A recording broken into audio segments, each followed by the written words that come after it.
வணக்கம். அனைவரும் ஆரோக்கியம் பெறட்டும். சுபமங்கள கணபதியே போற்றி. கேது பகவான் என்ற அற்புத பதிவை அக்ஷயா ஜோதிடம் சேனல் வழியாக வழங்குவதில் பெருமகிழ்ச்சி அடைகின்றேன்.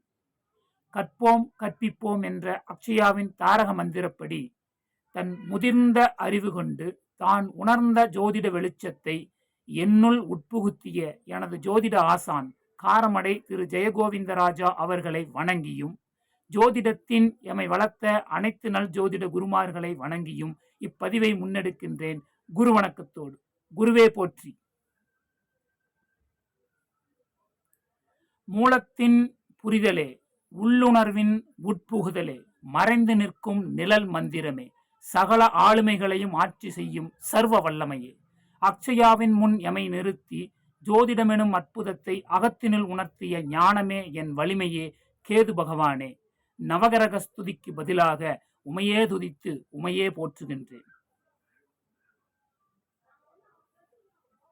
மனமறியா மறைபொருளே, மனிதம் காட்டும் பொக்கிஷமே, புலனறிந்த புரிதலே, விதையில்லா விஸ்வரூபமே, அரசமரத்தடி அரசனே, சுயம்புவே, உனை படிக்கும் பெரும்பாக்கியத்தை எமக்களித்த கேது பகவானே, ஓர் ஜோதிட மாணவனாக உமை படிப்பதில் பெருமை கொண்டு உமை வணங்குகிறேன்.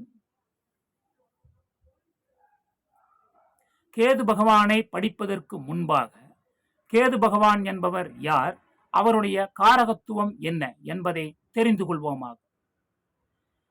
தன்னுள் தன்னை நிறுத்தி தான் யார் என்பதை உணர்த்தும் ஜோதியாய் நிற்பவரே கேது பகவான் ஆவார். கேது பகவானுக்கு சுப பன்முகங்கள் நிறைய உண்டு. அவை மௌனம், நிதானம், உற்று நோக்குதல், உள் உணர்தல், நல் ஆராய்ச்சி, நற்தேடல், நல் புரிதல், தெளிந்த மனம், தன்னடக்கம், நிறைகுடம், ஆன்மீகம்.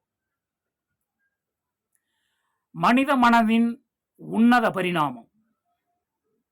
இது சாதாரணன் அறிந்திடாத கேது பகவானை உணர்ந்தவர் மட்டுமே உணரக்கூடிய அவரது காரகத்துவங்களாகும். ஜோதிடத்தில் கேது என்றாலே தடை மற்றும் தாமதத்திற்கு உண்டான பிரிவினை கிரகமாக பார்க்கப்படுகின்றது. கேது பகவான் 12 பாவகங்களில் எந்த ஒரு பாவகத்தில் அமர்ந்தாலும் அப்பாவகத்தில் தனது காரகத்துவங்களை வலுப்படுத்தி சம்பந்தப்பட்ட பாவகத்தினுடைய ஆதிபத்திய செயல்பாடுகளை தனது காரகத்தின் வழியாக தாமதப்படுத்தியும் அதன் பலன்களை வெகுவாக குறைத்தும் கொடுப்பார். இதில் தான் அமர்ந்த வீடு, தான் நின்ற நட்சத்திரநாதனின் வலு இவற்றை கொண்டு தான் சாதுவா அல்லது சகலமுமா என்பதை ஜாதகருக்கு உணர்த்தும் மகான் இவரே. பதிவின் சாராம்சம் என்பது, ஒருவரது பிறப்பு ஜாதகத்தில் சந்திரனுடன் மிக நெருங்கிய நிலையில் கேது பகவான் அமர்ந்திருக்கும் பொழுது அந்த ஜாதகரின் செயல்பாடு எப்படி இருக்கும்? ஒருவருக்கு நடப்பு தசா கேது பகவானுடைய தசாவாக அமைந்தால் அந்த ஜாதகர் செய்ய வேண்டியது என்ன? இந்த 2 கேள்விகளுக்கான விளக்கங்களை ஓர் ஜோதிடனாக முன்வைக்கின்றேன் இன்றைய தலைமுறைக்காக. ஒருவருடைய பிறப்பு ஜாதகத்தில் சந்திரனுடன் கேது பகவான் மிக நெருங்கிய நிலையில் இருக்கும் பொழுது ஜாதகருக்கு நிலையற்ற எண்ணம், பற்றற்ற சிந்தனை, முடிவற்ற சிந்தனை, கவனச்சிதறல், மனத்தடுமாற்றம், தாமத செயல்பாடு, பின்தங்கிய செயல்பாடு, எவரும் தன்னை புரிந்து கொள்ள முடியாத நிலை, இது போன்ற நிலைப்பாட்டிலிருந்து ஜாதகர் வெளிவர இயலாத நிலையை ஜாதகரின் செயல்பாடாக அமைத்து கொடுப்பார். ஒரு ஜாதகருக்கு நடப்பு தசா கேது தசாவாக அமையும் பொழுது தான் நின்ற ஸ்தானத்திற்கு ஏற்பவும் தன் வலுவுக்கு ஏற்பவும் ஆள் மனதில் நல் வெளிச்சம் காட்டி உள்நோக்கிய நற்சிந்தனையும் தன் சுய செயலால் நற்பரிணாமம் எனும் சுபபலனையும் ஜாதகருக்கு தன்னை பற்றிய சிந்தனையை அதிகம் மேலோங்கச் செய்து தான் செய்த தவறுகளுக்காக தானே முன்வந்து பொறுப்பேற்கவும் வைப்பார். தன்னடக்கமும் மற்றவரிடமிருந்து தம்மை விலக்கி தனித்து நிற்கவும் வைத்தல், தனிமையை அதிகம் விரும்பச் செய்தல் போன்ற செயல்பாடுகளையும் கொடுத்து விரக்தியுடன் கூடிய மௌன மொழியை ஜாதகருக்கு புகட்டுவார்.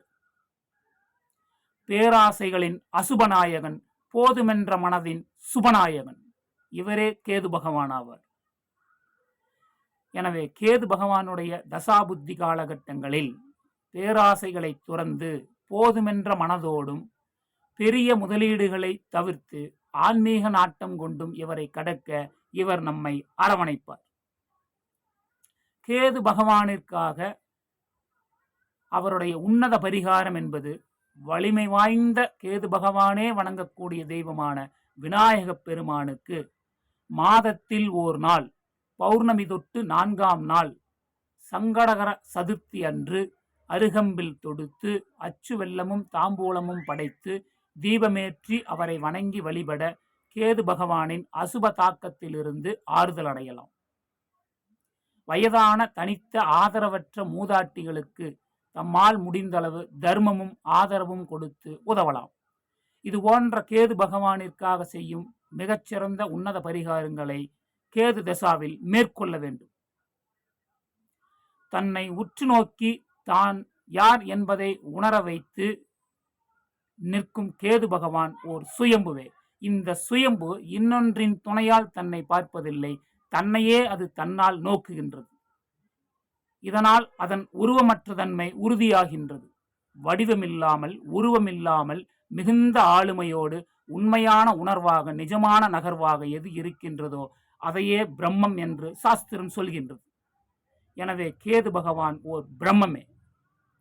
குருவின்றி உணரும் மறைஞானம் கேதுவே, சிகரம் தொடும் சிந்தனையும் கேதுவே, எழுத்தறிவு புதனும் நல்வேத குருவும் உற்று நோக்கும் வல்லமையும் கேதுவே, ஜோதிடமே வியந்து நிற்கும் அதிசூட்சுமமும் கேதுவே. இவ்வளவு போற்றுதலுக்குரிய கேது பகவான் அதிவலிமையும் அதிசுபத்துவமும் பெறுவது குரு பகவானுடைய தனுசு ராசியின் மூல நட்சத்திரத்தில் மட்டுமே. மூலத்தில் வலிமை பெறும் கேது பகவானே, நீ எதுவாக இருந்தாலும் அனைத்திலும் உட்புகுந்து அனைத்தையும் வியாபித்து அனைத்திற்கும் முன்னின்று அனைத்தையும் சுபப்படுத்து எனச் சொல்லி இப்பதிவை இனிதாக முடிக்கின்றேன். சுபமே வருக, சுபமே தருக.